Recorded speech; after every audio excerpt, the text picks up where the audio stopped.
When janitor Marcus Williams threw himself between a gunman and CEO Victoria Sterling, he had no idea that single bullet would transform 3 lives forever. A struggling single father's heroic sacrifice leads to an emotional journey of gratitude, redemption, and second chances that will leave you in tears by the end. Before watching full story, comment below from where you're watching. Also like and subscribe for more stories. Marcus Williams stood in his small kitchen, staring at the pile of unpaid bills scattered across the worn wooden table. The morning sun barely filtered through the dirty window of their tiny apartment. His hands shook slightly as he counted the last $23 in his wallet, all the money he had left until his next paycheck. "Dad, I need money for the field trip today," called out Tommy, his 8-year-old son, from the bedroom they shared. Marcus closed his eyes and took a deep breath. The field trip cost $15, money he didn't have. He had been working 2 jobs as a janitor at the local elementary school and a night security guard at a warehouse, but it was never enough. Ever since his wife Sarah died in a car accident 2 years ago, everything had fallen apart. "Tommy, come here." "Son," Marcus called softly. Tommy appeared in the doorway, his backpack already on his shoulders, excitement shining in his bright blue eyes, the same eyes his mother had. He was wearing his only good shirt, the one Marcus had bought him for the school picture day last month. "About the field trip, buddy," Marcus began, his heart breaking as he watched his son's face. "It's okay, Dad," Tommy said quietly, his small shoulders dropping. "I know we don't have the money. I'll just tell Mrs. Peterson I'm sick." The innocence and understanding in his son's voice cut through Marcus like a knife. This wasn't fair. Tommy was just a child. He should be excited about field trips, not worrying about money. Marcus made a decision that would change everything. "No, son. You're going on that trip." Marcus pulled out $15 from his wallet, leaving him with only $8. "Here, take this to Mrs. Peterson." Tommy's face lit up like Christmas morning. "Really, Dad? Thank you." He hugged Marcus tightly before running toward the door. "I love you, Dad." "I love you too, Tommy. Have fun and be safe." As the door closed behind his son, Marcus slumped into his chair. He had no idea how he would buy groceries this week, but seeing Tommy happy made it worth it. He looked at the framed photo on the table, Sarah holding baby Tommy in the hospital. She was smiling that beautiful smile that had captured his heart years ago. "I'm trying my best, Sarah," he whispered. "I'm really trying." 3 hours later, Marcus was mopping the floors of Riverside Elementary when he heard excited chatter echoing through the hallways. The field trip had returned early. He smiled, thinking about Tommy's stories he would hear later that evening. Principal Johnson appeared around the corner with a tall, elegant woman in an expensive gray suit. Her dark hair was pulled back perfectly, and everything about her screamed success and money, things Marcus had never known. "This is our main hallway," Principal Johnson was saying. "We're hoping to renovate it next year if we can secure the funding." The woman, who Marcus later learned was Victoria Sterling, CEO of Sterling Industries, nodded politely. She was here as part of a community outreach program, visiting local schools to discuss potential partnerships. Marcus continued mopping, trying to stay invisible.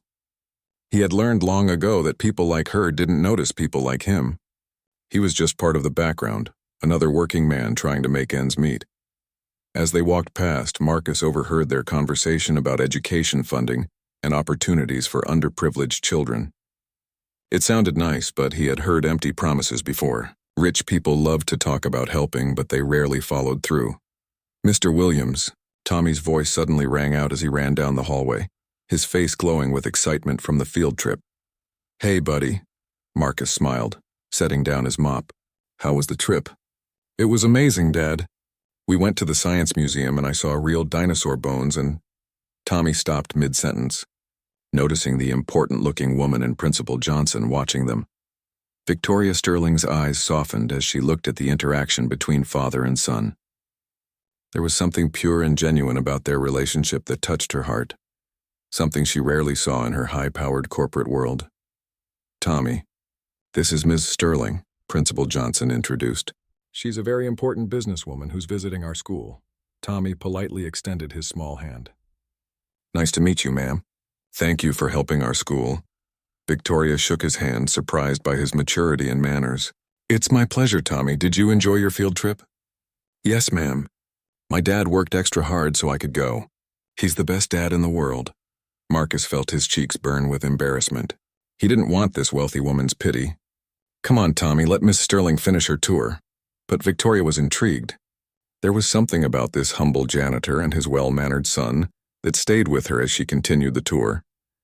In her world of boardrooms and profit margins, she rarely encountered such genuine love and sacrifice. 20 minutes later, Victoria Sterling was in Principal Johnson's office, discussing potential funding for new computers when the first shot rang out. The sound echoed through the building like thunder, followed by screaming. Victoria's blood turned cold as she realized what was happening. Someone with a gun was in the school. Get down, Principal Johnson shouted, diving behind his desk. But Victoria stood frozen in terror as the office door burst open. A man in dark clothing with a ski mask pointed a gun directly at her. His eyes were wild with rage and desperation. Victoria Sterling, he shouted. You destroyed my family, my company, my life. Victoria's mind raced. She recognized the voice. It was James Crawford, a former competitor whose business she had acquired in a hostile takeover 6 months ago. He had lost everything and now he wanted revenge. Please, Victoria whispered, her hands shaking. There are children here. I don't care. Crawford screamed. You didn't care about my children when you took everything from me. He raised the gun, his finger on the trigger. Victoria closed her eyes, knowing her life was about to end. But the shot never came.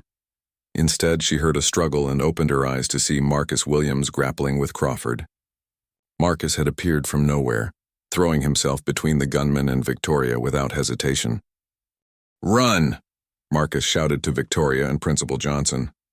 Crawford was larger and stronger than Marcus, but Marcus fought with the desperation of a father protecting his son's future. They wrestled for control of the gun, crashing into desks and chairs. Get off me, Crawford snarled, trying to aim at Victoria again. That's when the second shot rang out. Marcus staggered backward, a dark stain spreading across his janitor's uniform.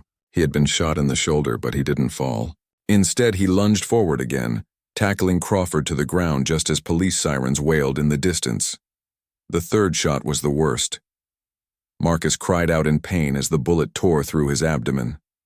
Blood poured from the wound as he collapsed, but his sacrifice had given the police time to arrive.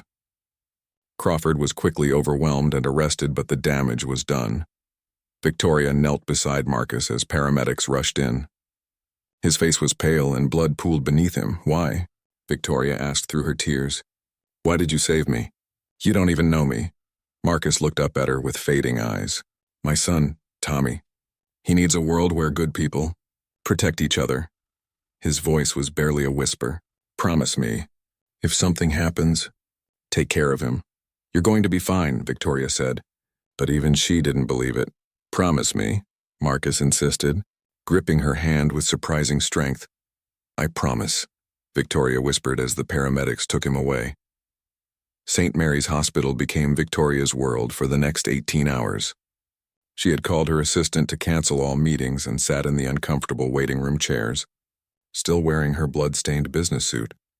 Tommy had been brought to the hospital by a neighbor after hearing about the shooting on the news. The 8-year-old sat quietly beside Victoria, his small hand clutched in hers. He hadn't cried yet. He was too scared and confused to cry. Is my dad going to die? Tommy asked for the 10th time. The doctors are doing everything they can, Victoria replied, though her own heart was breaking. She had spent the last few hours making phone calls, using her connections to ensure Marcus had the best surgeons, the best equipment, the best chance. Money couldn't heal bullet wounds, but it could buy hope. Dr. Rebecca Martinez emerged from the operating room just after midnight, her scrubs stained with blood. Victoria and Tommy both stood up immediately. He's alive, Dr. Martinez said, and Victoria felt her knees nearly give out with relief. But it was touch and go. The bullet damaged his intestine and he lost a lot of blood. He's stable now, but the next 24 hours are critical. Can we see him? Tommy asked in a small voice. He's unconscious, but yes, you can see him for a few minutes. Marcus looked so small and fragile in the hospital bed, connected to machines and tubes. Tommy climbed into the chair beside the bed and gently took his father's hand. I'm here, Dad, Tommy whispered. Please don't leave me. Victoria watched from the doorway, tears streaming down her face. In her 43 years, she had never witnessed such pure love. She thought about her own life, the empty mansion, the successful but lonely career, the relationships that never lasted because work always came first. This man, this janitor who had nothing, possessed everything she had been searching for her entire life. Marcus woke up 3 days later to find Victoria Sterling sitting beside his hospital bed, reading a book to Tommy. His son was curled up in a chair that was far too big for him, listening intently to the story. "Dad." Tommy jumped up when he saw Marcus's eyes open. "You're awake." "Hey, buddy," Marcus croaked, his throat dry. "How long have I been out?" 3 days, Victoria answered, setting down the book. "You scared us pretty badly." Marcus tried to sit up but winced in pain. "Mrs. Sterling, what are you doing here?" "Keeping a promise," Victoria said simply. "And please call me Victoria." Over the next 2 weeks, Victoria visited every single day. She brought books for Tommy, helped him with homework, and made sure Marcus had everything he needed for his recovery. She learned about their life, the financial struggles, the sacrificed dreams, the daily battle to provide for his son. Marcus was suspicious at first. Rich people didn't do things without expecting something in return. But as the days passed, he saw genuine care in Victoria's actions. She wasn't doing this for publicity or to feel good about herself. She was doing it because she cared. "Why are you really here?" Marcus asked her one evening after Tommy had fallen asleep in the hospital chair. Victoria was quiet for a long moment. "Do you know what I was thinking about when that gun was pointed at me?" Marcus shook his head. "I was thinking that I was going to die and no one would really miss me. I have employees, board members, business associates, but no one who loves me the way Tommy loves you. No one who would sacrifice everything for me the way you did for me." She wiped away a tear. "You saved my life, Marcus. Not just from the bullet, but from the empty life I was living. Watching you and Tommy showed me what really matters." Marcus felt his own eyes fill with tears. "We all have value, Victoria. You just forgot yours for a while." When Marcus was finally released from the hospital, Victoria had a surprise waiting for them. She had found them a new apartment, a real 2-bedroom place in a safe neighborhood near Tommy's school. "I can't accept this," Marcus protested as they stood in the furnished living room. "It's too much." "The rent is paid for a year," Victoria said firmly. "And before you argue, consider it payment for saving my life." "What's the going rate for heroism these days?" Tommy ran from room to room, marveling at having his own bedroom for the first time in 2 years. "Dad, look! I have my own closet." But Victoria's generosity didn't stop there. Over the next few months, she became a constant presence in their lives. She attended Tommy's soccer games, helped him with science projects, and slowly became the mother figure he had been missing. Marcus watched their relationship grow with a mixture of joy and worry. He was grateful for Victoria's help, but he feared Tommy was getting too attached. What would happen when Victoria got bored of playing house and returned to her real life? His fears seemed justified when Victoria started missing dinners and soccer games due to work emergencies. The corporate world was demanding, and Marcus could see her being pulled back into her old patterns. "Is Victoria going to leave us?" Tommy asked one night as Marcus tucked him into bed. "I don't know, son," Marcus answered honestly. "Rich people have different lives than us." But Marcus was wrong about Victoria's intentions. 6 months after the shooting, Victoria invited Marcus and Tommy to dinner at her mansion. Marcus had never seen such wealth. The house was like something from a movie, with marble floors, crystal chandeliers, and priceless artwork. Tommy was amazed by everything, especially the library that was bigger than their entire apartment. Victoria watched his wonder with a smile that had become increasingly common over the past months. During dinner, served by actual staff, Victoria seemed nervous. She kept fidgeting with her napkin and barely touched her food. "There's something I need to tell you both," she finally said. Marcus felt his stomach drop. This was it. She was going to end their relationship and return to her old life. "Tommy," Victoria said, turning to face the 8-year-old. "How would you feel about going to a very special school?" "What kind of school?" Tommy asked, his fork halfway to his mouth. Victoria pulled out a thick envelope. "St. Andrew's Preparatory Academy. It's one of the best private schools in the country." Marcus felt the blood drain from his face. "Victoria, we can't afford a—" "That's the thing," Victoria interrupted. "You don't have to pay for it. I've established a scholarship fund in your name, the Marcus Williams Scholarship for Heroic Children. She opened the envelope, revealing an acceptance letter and scholarship documents. Full tuition, room and board, everything paid for through college. Tommy looked confused, but Marcus understood immediately. This wasn't just generosity, this was life-changing money. The kind of education Victoria was offering could give Tommy opportunities Marcus had only dreamed of. "I can't accept this," Marcus said, though his voice lacked conviction. "Yes, you can," Victoria replied firmly. "And you will, because that little boy deserves every opportunity in the world and his father is too proud to ask for help." Tears streamed down Marcus's face. "Why are you doing this?" Victoria's own eyes filled with tears.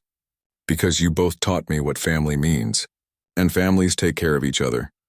But Victoria had one more surprise that would change everything forever. 2 weeks later, she invited them to a formal dinner at the country club. Marcus felt uncomfortable in his borrowed suit, surrounded by wealthy people who looked at him like he didn't belong. "Ladies and gentlemen," Victoria said, standing up at the head table, "I'd like to introduce you to someone very special, Marcus Williams, the man who saved my life." The room erupted in polite applause, but Victoria wasn't finished. "Marcus, there's something I never told you about the night you saved me, something I've been struggling with for months." Marcus felt his heart racing. What could be so important that she would announce it in front of all these people? "The man who tried to kill me, James Crawford, he wasn't just angry about a business deal. He was seeking revenge because—" Victoria's voice broke. "Because I destroyed his company without thinking about the families that would be hurt." The room was silent as Victoria continued. "I was so focused on profits and market share that I forgot there were real people behind those numbers. James Crawford had employees, a family, dreams, just like you do. And I took it all away without a second thought." Marcus stared at her, not understanding where this was going. "But watching you and Tommy live with so little and still find joy, still show kindness, still sacrifice for each other, it changed me. You saved my life twice, Marcus. Once from a bullet, and once from becoming a person I couldn't live with." Victoria wiped away her tears and pulled out another envelope. "Which is why I'm announcing the Crawford Recovery Fund, a foundation to help the families affected by my past business practices. And I want you to help me run it, Marcus." The room buzzed with murmurs of surprise. Victoria Sterling, known for her ruthless business practices, was publicly admitting fault and offering to make amends. "What do you say?" Victoria asked Marcus. "Will you help me become the person you showed me I could be?" Marcus looked around the room at all the wealthy faces staring at him. A year ago, he had been invisible to people like this. Now they were waiting for his answer to a question that could change hundreds of lives. "Yes," he said simply, "but only if we do this right. No publicity stunts, no tax write-offs. We help people because it's the right thing to do." Victoria smiled through her tears. "I wouldn't have it any other way." 1 year later, Marcus stood in his new office overlooking the city. The Crawford Recovery Fund had helped 73 families get back on their feet, including James Crawford himself, who was now working as a counselor helping other people who had lost their businesses. Tommy was thriving at St. Andrews, making friends and discovering a love for science. Every weekend he came home to their new house, not the mansion Victoria had offered, but a comfortable home in a good neighborhood where Tommy could have a normal childhood. Marcus had insisted on earning his position as director of community outreach. Victoria had sent him to business school at night, and he had worked twice as hard as anyone else to prove he deserved the job based on merit, not just heroism. "Dad, are you ready?" Tommy called from the doorway. He was wearing his school uniform, a far cry from the worn clothes he used to wear. "Ready for what, buddy?" Victoria's surprise, remember? She said it was important. Marcus had forgotten. Victoria had been mysterious about this particular surprise, saying only that it was something special for the anniversary of the shooting. They drove to Victoria's mansion, where she was waiting in the garden. She looked different somehow, lighter, happier. The cold corporate mask she used to wear was completely gone. "Thank you both for coming," she said, hugging them both. "I have something to show you." She led them to a new section of the garden where a beautiful memorial had been built. But it wasn't what Marcus expected. Instead of honoring victims or heroes, the memorial was dedicated to second chances. It featured the names of everyone who had been helped by the Crawford Recovery Fund, including James Crawford himself. "Second chances," Victoria explained, "for everyone. The people I hurt with my business practices, James Crawford, who made a terrible mistake but is trying to make amends. And me, trying to become worthy of the sacrifice you made. Marcus felt tears in his eyes as he read the names. At the bottom of the memorial was a simple inscription. In memory of Sarah Williams, who taught her family that love means sacrifice, and whose husband showed the world that heroes come in all forms. You remembered her, Marcus whispered. She was part of the story too, Victoria said softly. Her love made you the man who could save me, and I think she would approve of how things turned out. 5 years after that life-changing day, Marcus Williams stood before a crowd of graduating students at St. Andrew's Preparatory Academy. His son Tommy, now 13 and at the top of his class, sat in the front row beaming with pride. Victoria Sterling sat beside Tommy, no longer just a wealthy benefactor but truly part of their family. She had never married, pouring her energy instead into the foundation and into being the mother Tommy needed and the partner Marcus had slowly learned to love. Today, you graduate not just with knowledge, Marcus told the students, but with responsibility. You have been given opportunities that many children never receive. The question is, what will you do with those opportunities? He looked at Tommy, remembering the scared 8-year-old who used to worry about field trip money. Will you use your advantages only for yourself? Or will you remember that true success is measured not by what you accumulate, but by what you contribute? After the ceremony, the three of them walked through the memorial garden Victoria had created. It had grown over the years, adding names of people helped, lives changed, second chances given. Do you ever regret it? Victoria asked Marcus as they sat on a bench overlooking the garden. Saving me that day?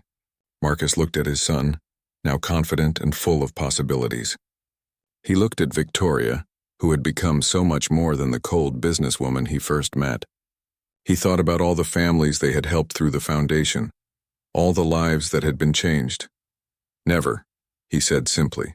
That bullet didn't just save your life, Victoria. It saved all of us. Tommy, who had been reading a book nearby, looked up. Dad, do you think Mom would be proud of us? Marcus felt the familiar tightness in his chest when Tommy mentioned Sarah.